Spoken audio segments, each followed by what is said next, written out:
shadows black as ink. He's taking out this next day, and she said, honey, finish your dream. She said, baby, baby, baby, baby, baby. The name of the CD is Vincent Rolls. Dave Manning, of course, is the artist. He's played Folsom Prison. He's opened for the likes of Dan Byrne and Squirrel Nut Zippers. He's held up all traffic along the way in his old VW Microbus that you saw on the front of his CD. Yes, that is the Microbus. I love it. Dave is living his life in the old tradition of the traveling storyteller. Songwriters. Dave, welcome. Well, thank you. Thank you for being here. Thank you, sir. And I've got to throw this in before we get to Dave, that the Tahoe Daily Tribune, this man has a lot of accolades. But I love this one particularly about you, Dave, that says, if Mark Twain played the piano, he might sound like this guy. The music is great and the story's damn funny. And so does that pretty much sum you up, Dave? That sums me up, yeah. Dave, you travel so much. Where do you call home? Where do you hang your hat? Or do you? Well, I get my mail in Reno. Oh, okay. Which is pretty much it. But I am actually, as of this past June, I made the decision to just be on the road full time. So I can just go up and down the West Coast, and me and Vincent, and wind up having friends all along the way. I'm always. It's one of the great things about living the dream is what people have told me I'm doing. But how do you keep that bus rolling? Now that is a vintage bus. Do they still make parts for this? He goes to Germany. They do. Yeah, I do spend a lot of time, tinkering with it and working on it. And somebody one time years ago told me you meet the best people when you're broken down. And I thought about that for years before I figured it out. And finally I got it. It was because the jerks don't stop. They don't want to help. No, exactly. Yeah. So yeah, I wound up being, people's houses and spending days with people, and just because there I was broken down, they handed me a screwdriver. Of course, we want to hear you play, but you've also had a wonderful career. You've been a videographer for some major networks. You're quite a talented young man, actually. Yeah, I just at some point just started having more fun doing music than I was doing shooting video, and so I'm like, yeah, just go do that and see if it works out. We're curious, is the reason you're here, did you break down in front of AZTV? And we felt sorry for you? No, but your night guard kept waking me up last night. I was sleeping in the parking lot. Dave, today, what are you going to perform for us? Today I was going to play a song that was actually inspired down here in Arizona when I was on the country radio station over in Cottonwood, across the mountain there. I should know the call. The song's going to take quite some time, so don't let people forget Tuesday. You're going to be at the Raven tomorrow. Yes, yeah, tomorrow evening at the Raven Cafe. I believe it's at 6 o'clock. Yeah. Okay. That'd be safe, yeah. So let's get a preview. But the reason I was inspired to write the song was, like I said, I was at that country radio station, and they had me on for little segments similar to this, and subsequent I was driving down the road in Vincent listening to the country radio station, and I noticed that there's a whole genre now of country music, and I'm sure in Nashville they call them the patriotic songs, but I call them the let's go shoot people for freedom songs. So I've kind of felt like some of those country songs were like throwing darts and missing the board, because I got a couple cousins that were fighting over there, and cousin Tim's over there right now. He's a fighter pilot, so as we speak he might be blowing up some big stuff. That's his job. So I wrote this song for all the guys fighting over there.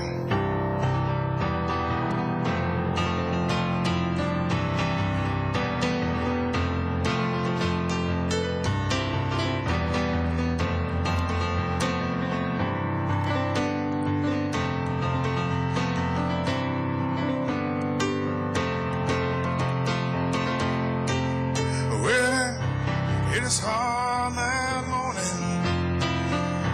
it is right between the eyes. As I went to work that morning, where the tower fell from the sky. Yeah, the tower fell from the sky.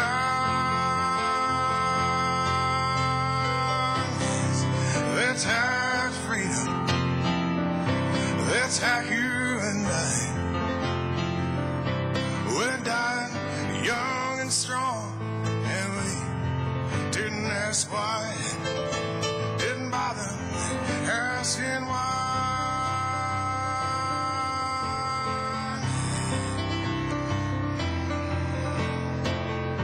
2 days later, he enlisted, sent they can't do that to us.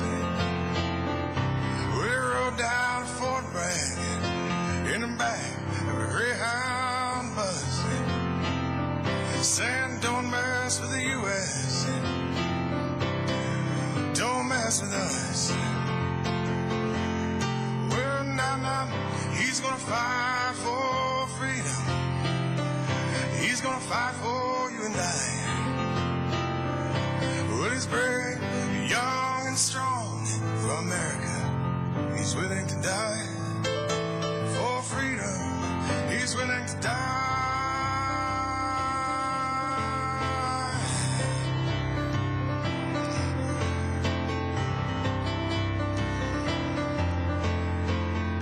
Well, he trained hard, he rode on. He's gonna protect America from attack.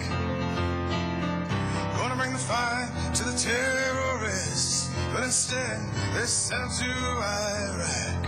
Yeah, instead they sent him to Iraq. But now he's gonna fight for freedom. He's gonna fight for you and I. With his brave, young and strong for Iraq. He's willing to die in the oil fields. He's willing to die.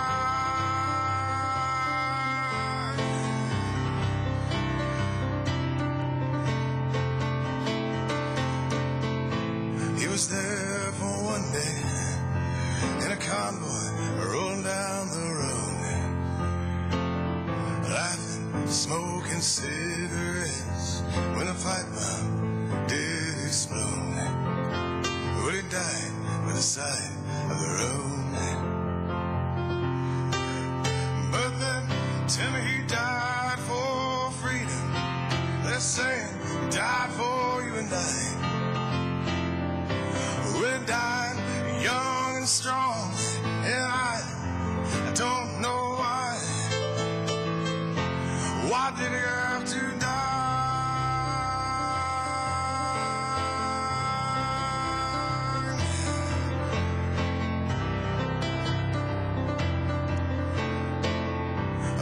Later, we come to find out they knew it all along. There were no nukes, no chemical bombs.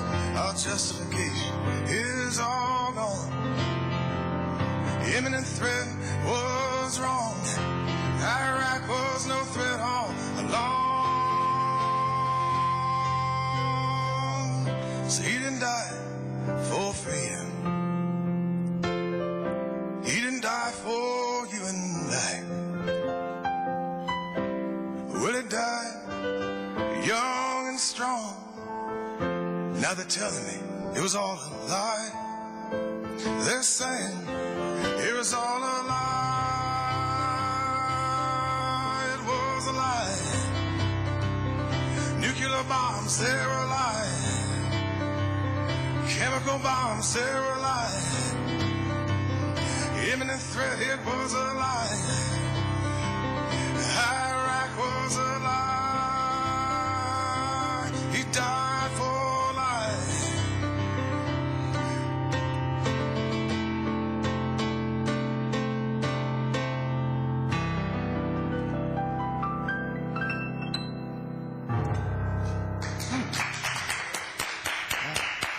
Very nice. I know you've been compared to other performers and singers. I think you sound a lot like Lee Greenwood.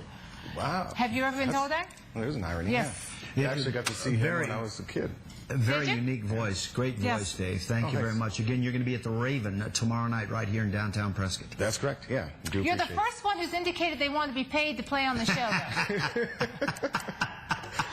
Well, and by the way, is that year 5? Well, you got to prime the pump. Definitely.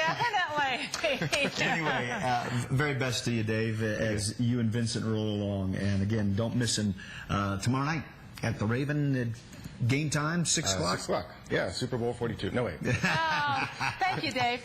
Jan Taubman's in the kitchen, and we're going to be right over there with her following this commercial break.